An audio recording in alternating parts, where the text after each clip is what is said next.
আজকে আমাদের বাড়িতে অনেক বড় একটা ওয়াজ মাহফিল ছিল, যেটা হচ্ছে আমার বড়মার জন্য। বড়মা মরার পরের থেকে প্রত্যেক বছর এভাবে কিন্তু বিরিয়ানি রান্না করে তারপর ওয়াজ মাহফিল করা হয়। মানে সন্ধ্যাবেলা থাকবে বিরিয়ানি, আর ওয়াজ মাহফিলের পরে দেওয়া হয় সবজি খিচুড়ি। এখানে কিন্তু আমার কাকি, আমার ফুপি সবাই মিলে হচ্ছে শশা কেটে নিচ্ছে, যেটা বিরিয়ানির সাথে সালাদ দিবে। আর এইগুলা হচ্ছে সবজি খিচুড়ির জন্য। এখানে প্রায় সব ধরনের সবজি দেওয়া হবে। আর আমাদের বাড়িতে কিন্তু বিরিয়ানি এক ডেক নয়, দুই ডেক নয়, পুরা 3 ডেক রান্না করতে হয়। কারণ আমাদের বাড়িতে যখন ওয়াজ মাহফিল হয়, প্রায় সব এলাকার মানে 2-3 এলাকার মানুষ আসে শোনার জন্য। আবার সবাই যে আসে এরকমও কিন্তু না। আর এখানে দেখেন বাবুর্চি রান্নার জন্য কাঁচামরিচ, পেঁয়াজ, তারপর যা যা লাগে সবকিছু কিন্তু এখানে কেটে রেখে দিছে। যার কাছেই সব মশলাপাতি রাখছি যাতে তার নিতে সুবিধা হয় খুব তাড়াতাড়ি। আর এখানে দেখেন সব মশলা কিন্তু দিয়েও ফেলছে, বাট চুলাটা একদমই জ্বলতেছিল না। মানে এখানে ভেজা মাটি তো, যার কারণে চুলাটা জ্বলতে অসুবিধা হচ্ছিল, শুধু ধোয়া আর ধোয়া, যার কারণে আমি ফার্স্ট একটু ভিডিও করতে পারি না। আর আমাদের এই ওয়াজ মাহফিলটা কিন্তু পুরান বাড়ি করা হয়, কারণ পুরান বাড়ি অনেক বড় উঠান আছে, অনেক বেশি জায়গা, যার কারণে পুরান বাড়ি করা হয়। আর আমাদের সবার বাড়ি তো আগে এখানেই ছিল, এখন মানে আলাদা হয়ে গেছে শুধু। আর আমার ভাই শুধু বলতেছে আমাকে ভিডিও করে ফেসবুকে ছাড়বি, আমাকে ভিডিও করে ফেসবুকে ছাড়বি, যার কারণে ভাইকে একটু একটু ভিডিও করছে, কারণ তিনি খালি গায়ে ছিল।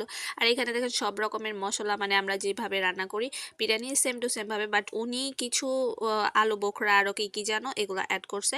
তো আমি সম্পূর্ণ ভিডিও করতে পারিনি, শুধুমাত্র এই ধোয়ার জন্য। তো আমার ভাই নাড়াচাড়া করতেছে যে আমাকে ভিডিও কর, যার কারণে ওনাকেও একটু ভিডিও করে নিলাম। আর এখানে আমার একটা চাচা হচ্ছে জাল দিয়ে দিতেছে, মানে প্রচুর ধোয়া হচ্ছিল, যার কারণে ভিডিও করা যাচ্ছিল না, ওনারাও ঠিক মতো রান্না করতে পারছিল না। তো এখানে মশলা টশলা মিক্স করে এখন কিন্তু মাংস ঢেলে দিল। আরও মাংস আছে, বাট আনতে ভুলে গেছে।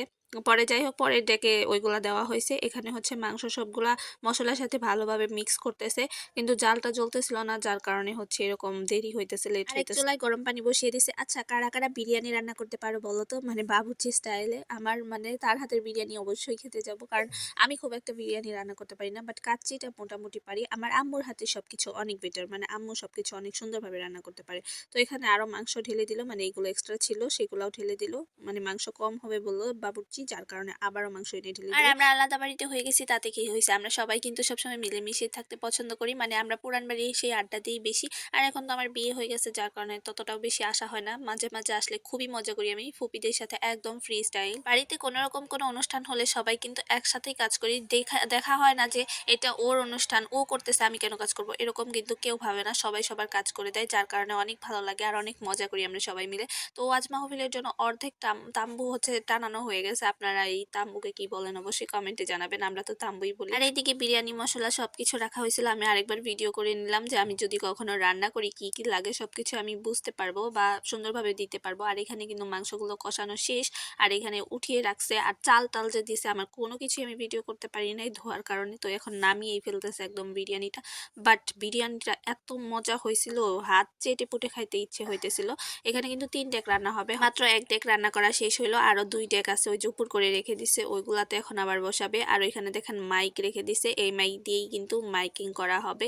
আর সবকিছু একদম পারফেক্ট হয়েছিল। বিরিয়ানিটা আমার খুবই মজা লাগছে, একদম রেস্টুরেন্ট স্টাইলে রান্না হয়েছিল। আর এই বিরিয়ানি রান্না শেষে কিন্তু খিচুড়ি বসিয়ে দিবে, বাট খিচুড়ির সময় আমি থাকতে পারবো কিনা আমি জানি না। যদি থাকতে পারি অবশ্যই আপনাদের ভিডিও করে দেখাবো, কারণ আমার ছেলে আমাকে অনেক বিরক্ত করে। আর এই যে খিচুড়ির জন্য কিন্তু আমার নানু কুমড়া কেটে নিতেছে। আর আমার আম্মু তো নাই, আম্মু তো গেছে হজ করতে। আম্মু থাকলে আরো যে কত মজা হইতো, আম্মুর সাথে সবাই মানে একদম ভালো বন্ডিং। তো আম্মু তো গেছে হজ করতে প্রায় 2 মাস হয়ে গেল, যার কারণে আম্মুকে সবাই অনেক মিস করতেছিল, সবাই শুধু আমার আম্মুর কথাই বলতেছিল। আর এইদিকে রাতের খাওয়ার জন্য কিন্তু সবাই এসে পড়ছে বিরিয়ানি খাওয়ার জন্য। তো আজকের ভিডিওটা এখানেই শেষ করলাম। পরবর্তী ভিডিওতে অবশ্যই বিরিয়ানি রান্নার ফুল প্রসেস দেখানোর চেষ্টা করবো। ভালো থাকবেন, সুস্থ থাকবেন সবাই। আল্লাহ হাফিজ।